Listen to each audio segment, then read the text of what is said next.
Hello, I'm going to try again. I'm sorry I got cut off last time. I'm just talking really about the fact that the mainstream media, the Western mainstream media, have got its knickers in a twist, completely in a twist, about this small fire in a bucket on a train in London. It's a small fire. It wasn't a massive terrorist attempt, and it was an amateur thing, and I don't care. They keep talking about how it was like the mother of all bombs, really. It wasn't the mother of all bombs. Nothing bloody happened. Meanwhile, the whole mainstream media is ignoring the genocide and ethnic cleansing of the Rohingya Muslims. What the hell has the world come to? What the bloody hell has the world come to if the mainstream media can still be harping on about a small fire in a bucket and a woman with a bandage round her head with not a speck of dust on her from this so-called fireball that ripped through the carriages? It's all utter bollocks, and I'm sick of it. I am sick of this scaremongering mainstream media. That's what they're still doing. They're still scaremongering about that small event, about that ridiculously small event.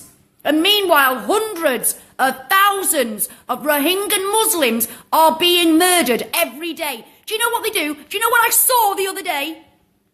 I saw a man take off his shoes and pick up a baby. And he took off his shoes so he could swing around and throw that baby in a fire. And throw that baby in a fire. Now that's real. That's real. So why the bloody hell? Why the bloody hell are the mainstream media ignoring that? How can they ignore that and concentrate on a poxy little fire that wasn't even a fire? It looked like a match had lit. I can't bear to see the suffering, and I can't bear to see this one-sided bullshit. We have to start standing up to our media. If you are still paying your television licence in Britain, stop! Because they don't deserve a bloody penny of it. While they can ignore babies being trodden on and burned. While they can do that, and concentrate on scaremongering and fearmongering about ISIS and Islamic terrorism. Look what so-called Buddhists are doing to hundreds of thousands of people, but the mainstream media in the West doesn't give a shit about them because they're Muslims. They deserve to live in peace and have a land of their own. Or if they can't have a land of their own, at least be deemed as equal citizens. Equal citizens in the country that they're living in. What they're going to do? It seems to me like the UN and the West are just going to let them all die. Just going to let them all die. And there'll be no Rohingya left. And then they'll go, oh, we should have done something. Yes, you should. United Nations. Donald Trump, Theresa May, where are you? Where are you? Do something. What's the bloody point in the UN? What's the point in the UN? Yes, it's genocide. Yes, it's ethnic cleansing, but we're just going to sit here and do bugger all. If you could see the things that I've seen. If the mainstream media actually showed you what is happening there instead of their 5-minute little supposed news story. I can't bear any more of it. I can't bear to live in a world where some people are more important than other people. It doesn't matter what your religion is. It doesn't matter how wealthy you are. There is no one person any more important than another. No one.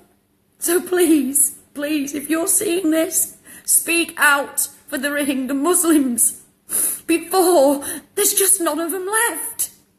Share what you find on the internet. Share it, but please make sure it's the real thing. Please make sure it's really Rohingya, because I have seen a few posts that aren't Rohingya. It doesn't mean they're any less disgraceful and barbaric, but they're not. We must share the truth because the mainstream media aren't. And when I can see a man swinging a baby round and then take off his shoes so he can turn round better before throwing them in the fire. women being beheaded after they've been raped. So all of you out there going on about ISIS, the beheaders, care as much about these people being beheaded. But don't you care about them because they're only Muslims, Rohingyan? Don't you care about that? So not another bloody word about head choppers from you lot until you speak up for the Rohingya Muslims. Because I know fine well that one day my children, my grandchildren are going to ask, what did you do? And I'll say, I spoke up, at least I spoke up. And I hope, I pray that when that day comes, the Rohingyans will be safe. But they're not. I've seen the most barbaric things I've ever seen. And believe me, I've seen some bloody awful shit. I've seen some terrible, terrible things. But there is nothing, I've seen nothing like the abomination that is happening to the Rohingya Muslims. They need our help. We are their only voice because the world, governments, everybody are taking no notice of them.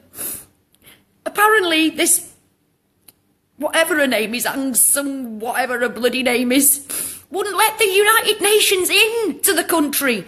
What bollocks is that? Go in anyway.